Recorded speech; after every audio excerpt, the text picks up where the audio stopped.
começar antes dos outros chegar. Bom dia a todos, bom dia, Dr. Graco pelo convite. É um prazer estar aqui na Associação do Estado do Rio de Janeiro, na convenção, porque a gente vê o trabalho que a associação tem feito aqui no Rio, de integração com os hospitais, e a gente no Centro de Medicina sempre trabalha com a ideia de uma pirâmide, onde o SUS naturalmente faz a base dessa pirâmide, os hospitais vêm formando essa camada, saúde suplementar, os médicos e no final, é óbvio, o paciente.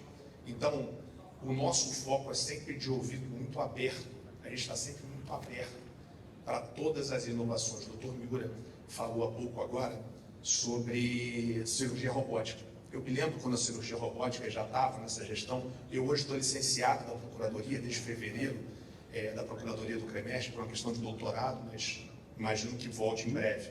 Estou fazendo uma aplicação de doutorado fora, então tem me tomado um pouco mais de tempo. Então até bom, porque eu posso falar com um pouco mais de liberdade, né, doutor Gago? Eu cheguei ontem de viagem em função disso. Posso falar com um pouco mais de liberdade porque eu acompanhei essa evolução.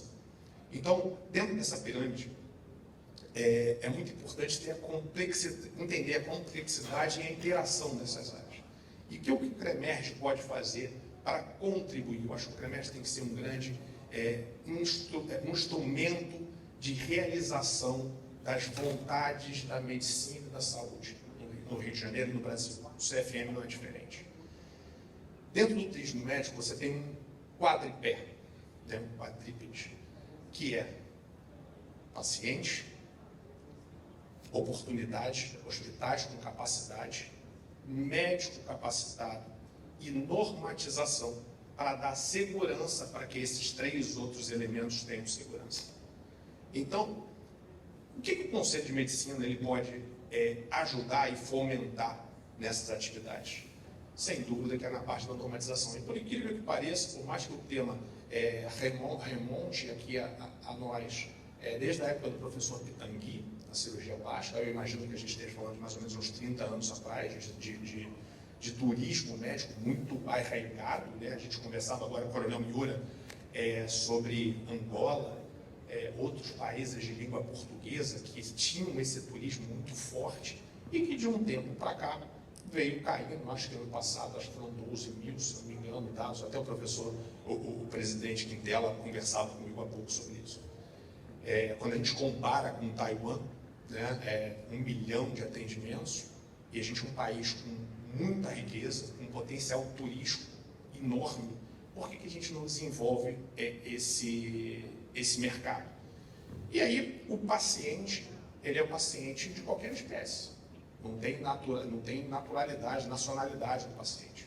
O paciente, quando ele é recebido aqui no Brasil, ele é um paciente, ele vai ter todo o atendimento, então a legislação brasileira sem nenhum problema. O que gravitaciona em torno do paciente, que é importante de estar atento. Uma das conversas que tivemos aqui há pouco é a possibilidade do paciente trazer o seu médico acompanhando. Então, a possibilidade de ter um passaporte, CFM regulamentar um passaporte para que esse médico venha aqui, assim como o pós-graduado tem essa capacidade de vir aqui e acompanhar a equipe médica do Rio de Janeiro. Outra coisa que é muito importante é a publicidade médica. Porque quando a gente vende um pacote e a gente está falando de um serviço, e é importante a gente separar a mercância da medicina, que é vedado, com a venda de um serviço. Quando se vende um serviço, é importante se delimitar o que a pessoa está comprando, onde é que ela está indo, qual é o pacote. Pode ser um pacote de turismo junto, né? Eu não vejo mal algum, desde que a parte ética da medicina esteja protegida. Então, agora o doutor Emanuel, que é conselheiro do CFM, fez uma nova resolução, por exemplo, que permite que tenha a possibilidade do antes e depois. Que o médico possa mostrar o resultado da sua cirurgia. Isso eu acho importante dentro do tema de saúde médica. Porque nós tínhamos um parecer feito, mas não saiu do CREMERG, porque as sociedades pediram para que não saísse, que era a possibilidade, desde que tivesse fins acadêmicos. Então o médico ele não pode mostrar resultado ali. É assim, olha, o procedimento correto é assim que se faz, o resultado desse procedimento correto é esse. E por que isso? Porque a gente tem outras profissões de não médicos, odontologia, biomedicina, fazendo. Então, se o médico que faz fica vedado de mostrar o trabalho, e tem outras profissões que estão invadindo esse espaço médico, é importante que o Conselho de Medicina normatize e fale sobre isso. E aí o CFM pediu, e tem ele realmente essa autoridade de fazer essa normatização de forma nacional. O doutor Emanuel fez uma resolução permitindo que seja dessa forma. Então, propaganda médica, proteção do paciente. É fundamental que o paciente saiba exatamente os direitos dele. Treinamento, ensino médico continuado, junto com os hospitais. E aí o CREMERG, mais uma vez, ele pode ser o centro dessa competência de interação com hospitais, saúde suplementar, empresas de acreditação. Então, esse é o caminho que pode acontecer. O Dr. Miura falou da cirurgia robótica, e eu me lembro da época da pandemia sobre telemedicina e receita digital, dois assuntos que não eram normatizados. E aí, precisa de regulamentação da Anvisa, precisa de regulamentação da ANS e tal. Eu falei com o Paulinho, que teve aqui, o Paulo Rebelo, presidente da ANS, falei com ele na época. Falei, Paulinho, eu vou fazer. Por que eu vou fazer? Na pandemia, a gente precisava fazer a telemedicina, e a gente precisava ter a receita digital. Né? Conversei com a Tânia, que era presidente do Conselho da Farmácia, falei, Tânia, pode acreditar, o que eu mais quero é ir na frente de um tribunal falar que alguém proibiu a telemedicina ou a receita digital num momento de pandemia, onde as pessoas estavam enclausuradas em casa. E não aconteceu absolutamente nada. Porque é justamente isso, o direito ele tem que ser um instrumento de ajuda. O direito não pode ser um instrumento que se não pode fazer, doutor Graco? Como a gente chega no jurídico, e o jurídico fala assim, isso você não pode fazer. Mas o mais importante é saber como é que eu posso fazer o que eu quero. Acho que o gestor, ele tem que procurar ter um jurídico que apresente um mosaico para ele de possibilidades e uma gradação de riscos. E aí sim, olha, aqui eu posso fazer a propaganda médica assim, manda o marketing fazer, manda a equipe técnica fazer, apresenta o jurídico e fala, olha, aqui está dentro do balizamento dos éticos. Então, o jurídico vai sempre permear o que se deseja fazer, um potencial que o Brasil tem. No CFM só tem um parecer sobre turismo médico que é muito raso, porque me parece que a questão é simples em relação ao paciente. Paciente é paciente, é universal. Né?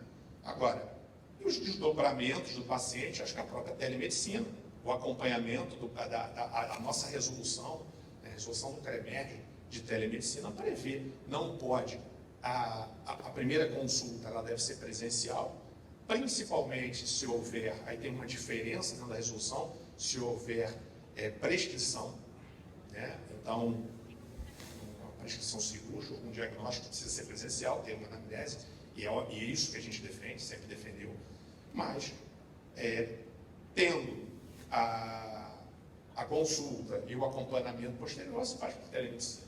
Isso vai impactar naturalmente no custo desse turismo médico. Então, já encaminhando para o final, até porque falar antes do almoço é sempre bom falar rápido, senão a pessoa não gosta, não te aplaude no final. Mas é isso, assim, o CREMERG ele tem esse espírito, ele mostrou ao longo dos anos que tem essa capacidade inovadora de telemedicina, cirurgia, normatização sobre cirurgia robótica, receita digital, um atendimento mais aproximado do médico, atenção às demandas dos hospitais. Esses players são importantes eles estarem na mesma mesa. Né? E o presidente Quintela, o Dr. Graco, tem nos ajudado a fazer isso. A gente precisa escutar os hospitais, precisa escutar o centro, o que eles precisam dos hospitais. Saúde suplementar, a gente precisa discutir saúde suplementar no Rio. Precisa saber o custo de tratamento. Não adianta vir um medicamento que custe 6 milhões e o médico recomendar aquele. É óbvio que todo mundo na sua idiosincrasia quer que tenha o melhor tratamento.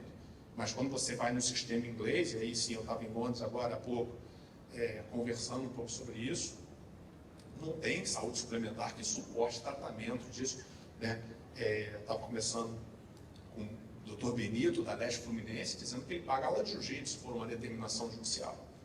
Então, porque é um acompanhamento. Então, assim, A gente precisa conscientizar todas essas pessoas envolvidas para que a gente tenha uma saúde de qualidade e econômica. Então, mais uma vez, o Conselho de Medicina está de porta aberta.